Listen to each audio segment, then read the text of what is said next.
ഞാനിപ്പോൾ പറയുന്നത് വാഴ 2ന്റെ റിവ്യൂ ആണ്. ഈ പടം അത്യാവശ്യം നല്ല റിവ്യൂ ഉള്ളതുകൊണ്ടാണ് നമ്മൾ പോയി കണ്ടത്. പക്ഷേ ചെന്നിട്ട് ഫസ്റ്റ് ഹാഫ് ഫുള്ള് ചിരിക്കാനുള്ളതായിരുന്നു, സെക്കൻഡ് ഹാഫ് ഫുള്ള് ഇമോഷനാണ്. ഇപ്പം കണ്ടവർക്ക് കാര്യങ്ങളൊക്കെ അറിയാം. ഈ അടുത്ത് ഒരു പടം നമുക്ക് എത്രത്തോളം മാക്സിമം ഇത്രയും കണക്ട് ആയിട്ടൊരു പടം ഈ അടുത്തൊന്നും നമ്മൾ കണ്ടിട്ടില്ല. അത് സത്യമാണ്. ഇപ്പം ബ്രദർ സിബ്ലിങ്, ഇപ്പം ആ റിലേഷൻഷിപ്പ് ആണെങ്കിലും, ഇപ്പം ഫാമിലി, ഇപ്പം അച്ഛൻ മോൻ ബോണ്ടാണെങ്കിലും, ഇപ്പം ചേട്ടൻ അനിയത്തി ബോണ്ടാണെങ്കിലും, ഇതൊക്കെ നല്ല രീതിയിൽ കണക്റ്റ് ആവുന്ന രീതിയിൽ നമുക്ക് കിട്ടുന്നുണ്ട്. അത് ലാസ്റ്റ് നമ്മുടെ ലൈഫിലെല്ലാം നമ്മൾ ഒരു ടൈമിൽ ഗോ ത്രൂ ചെയ്തിട്ടുള്ള ആ ഒരു ഇമോഷൻസും കാര്യങ്ങളും ഒക്കെ നമുക്ക് ഒന്നുകൂടി കാണുമ്പം അത് ഇപ്പം നമ്മുടെ ഭാഗത്തുള്ള തെറ്റ് കാണും, ഇപ്പം അവരുടെ ഭാഗത്തുള്ള തെറ്റ് കാണും. അപ്പം അതൊക്കെ നമുക്കൊരു മെമ്മറീസ് ഒരു റീവൈൻഡ് ചെയ്തിട്ട് ഇത് കാണുമ്പോഴത്തേക്ക് ഇപ്പം എൻ്റെ ഒരു കാര്യം എടുക്കുകയാണെങ്കിൽ ഞാൻ എൻ്റെ അനിയൻ്റെ ഒപ്പമാണ് ഈ പടം കണ്ടത്. നമുക്ക് കുറേ കണക്ഷൻസ് ഉണ്ട്. ഇപ്പം അവനിപ്പം ദുബായ് ഞാൻ കൊണ്ടുവന്നതാണ്, അപ്പം അതിനകത്ത് കാണുന്നുണ്ട്. അപ്പം അതിനകത്ത് പറഞ്ഞ അതേ സെയിം ഡയലോഗ് അല്ലെങ്കിലും അത് ആ സെയിം രീതിയിലുള്ള ഡയലോഗ്സ് ഒക്കെ ഞാൻ അവൻ്റെ അടുത്ത് പറഞ്ഞിട്ടുണ്ട് വരുന്നതിന് മുമ്പ്. പിന്നെ അതിനുശേഷം ഇപ്പം ഈ എൻ്റെ അടുത്ത് നിന്ന് അവൻ കരയുന്നത് അത് എന്നെ കുറിച്ച് കൊടുത്ത്, ഇപ്പോൾ ഒരു ബ്രദറിനെ കുറിച്ച് കൊടുത്ത് ആ ഒരു രീതിയിൽ കരയൊക്കെ ചെയ്യുന്ന സത്യം പറഞ്ഞാൽ സൂപ്പർ ഫീലിംഗ് ആണ്. നമ്മളത് എക്സ്പെക്ട് ചെയ്യാത്ത സംഭവങ്ങളൊക്കെയാണ്. അതൊക്കെ നമ്മൾ അവരുടെ അവസാനം ഇങ്ങനെയൊക്കെ അവർ വെച്ചിട്ടുണ്ടെന്ന്. കൂടുതൽ സ്പോയിലറിലേക്കൊന്നും ഞാൻ പോകുന്നില്ല. കാണാത്തവർ പോയി കാണുക. നല്ലൊരു തിയേറ്റർ എക്സ്പീരിയൻസ് ആയിരിക്കും. പ്രായഭേദമന്യേ കാണാൻ പറ്റിയ ഒരു പടമായിരിക്കും. ഇതെൻ്റെ ഫസ്റ്റ് ഒരു റീലാണ്. എനിക്ക് ഈ പടത്തെക്കുറിച്ച് ഞാൻ പോയി കണ്ടത് 3ാമത്തെ ദിവസമാണെന്ന് തോന്നുന്നു. അപ്പം ഈ ഒരു 2-3 ദിവസം പടം കണ്ടിട്ടും എൻ്റെ ഉള്ളിൽ ആ ഒരു ഫീലുണ്ട്.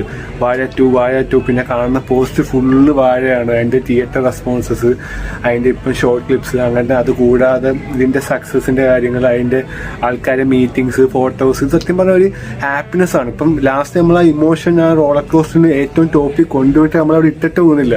അതിനുശേഷം വേറൊരു ഇത് ഇപ്പം ആ അവസാനത്തെ ഇപ്പം ചേട്ടൻ അനിയൻ ഇമോഷൻസ് ഒക്കെ കണ്ട് അത് കഴിഞ്ഞിട്ട് ഇപ്പം അനിയൻ അത് കഴിഞ്ഞിട്ട് ഒരു ചെറിയൊരു മാസികയുണ്ട്. അപ്പം ഇങ്ങനെ ചേട്ടൻ ഒരാളെ തിരിച്ചടിക്കുന്ന ഒരു സീൻ, അതൊക്കെ വരുമ്പോൾ അനിയൻ നിന്ന് വിസിലടിച്ച് അതിന് മുമ്പ് അവൻ കരഞ്ഞ് മറ്റേ വെള്ളമൊക്കെ ഒലിച്ചിരുന്നതാണ്. അത് കഴിഞ്ഞിട്ട് പെട്ടെന്ന് അത് വന്നപ്പോൾ അപ്പോൾ അവൻ്റെ ചേട്ടൻ്റെ അടക്കം അവന് തോന്നിക്കാണും എനിക്ക് അവരോട് എന്തോ സംഭവം. അത് ഇവിടെ ദുബായിലാണ് നമ്മൾ പടം കണ്ടത്. ഇവിടെ ഫുള്ള് നമ്മൾ ഇച്ചിരി എനിക്ക് തോന്നുന്നു ഇച്ചിരി അലമ്പും ചിരിയും കളിയും ചെറിയ കമൻസും കാര്യങ്ങളൊക്കെ നമ്മളൊക്കെ ആയിരിക്കും ആകെ പറഞ്ഞത്. കൂടുതൽ ഫാമിലീസ് ഹൗസ് തിയേറ്റർ ആയിരുന്നു. പക്ഷെ ആ ടൈമിൽ ഇപ്പോൾ ഒരാൾ വിസിലടിക്കുമ്പോൾ വേറെ ആൾക്കാർ വിസിലടിക്കുമല്ലോ.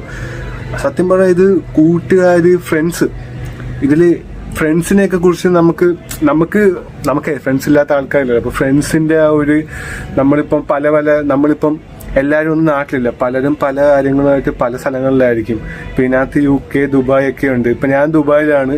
അപ്പം നാട്ടിൽ നമ്മളില്ലാത്തപ്പം നമ്മുടെ കാര്യങ്ങൾ, നമ്മുടെ വീട്ടുകാരുടെ കാര്യങ്ങൾ അതിനൊക്കെ ഓടിയടിക്കുകയൊക്കെ ചെയ്യുന്ന കൂട്ടുകാരുണ്ട്.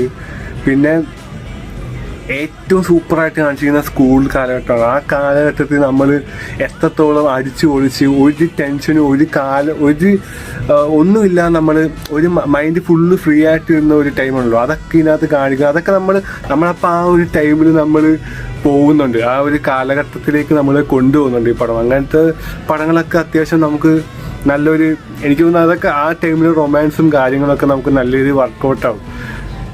ഇതൊന്നും ഇല്ലാത്ത ആൾക്കാരില്ല. അപ്പം അതാണ് ഏറ്റവും മെയിനായിട്ട് ഈ പടത്തിൻ്റെ ഒരു സക്സസ് അല്ലെങ്കിൽ വിജയം എന്ന് പറഞ്ഞു. All the best. എനിക്ക് തോന്നുന്നു ഇങ്ങനെ പോകുകയാണെങ്കിൽ 100 കോടി അല്ലെങ്കിൽ അതിലും കൂടുതൽ ക്ലബുകളിലൊക്കെ എത്തുമെന്ന് തോന്നുന്നുണ്ട്. എല്ലാം എത്തട്ടെ. പിന്നെ ഇതിൽ വന്ന ആൾക്കാരൊക്കെ നമുക്ക് ഓൾറെഡി അറിയാവുന്ന ആൾക്കാരാണ്. അവരപ്പം എത്രത്തോളം മാക്സിമം ആണ് അവർ കൊടുത്തേക്കുന്നത്. അത് നമുക്ക് കാണുമ്പോൾ തന്നെ അറിയാം. ചത്ത് കിടന്ന് അഭിനയിച്ചിരിക്കുകയാണ് അവർക്ക്. ഞാനിപ്പോൾ വലിയൊരു ആണും കാര്യങ്ങളൊന്നും അല്ല ഇതിനെക്കുറിച്ച് സംസാരിക്കാനും എടുക്കാനും ഒക്കെ. അപ്പം അവരത്രയ്ക്ക് എഫേർട്ട് കൊടുത്ത് ആ ഒരു സാധനം എന്തുവാണ് ഒരു സക്സീഡ് ആയിട്ടുണ്ട്, അത് കിട്ടിയിട്ടുണ്ട്. അതിൻ്റെ ഒരു എഫേർട്ടിൻ്റെ ഒക്കെ ഒരു വാല്യൂ ഫൈനൽ പ്രൊഡക്റ്റായിട്ട് അവർ ആ ഫുള്ള് ടീം വർക്ക് കൊണ്ട് ഡയറക്ഷനും കാര്യങ്ങളും പാട്ടും ബാക്ക്ഗ്രൗണ്ട് മ്യൂസിക്കും എല്ലാം ആ ഒരു രീതിക്ക് നല്ല എഫക്റ്റ് ആവുന്ന രീതിയിൽ തന്നെ നമുക്ക് കിട്ടിയിട്ടുണ്ട്. Okay, all the best, Vaya 2.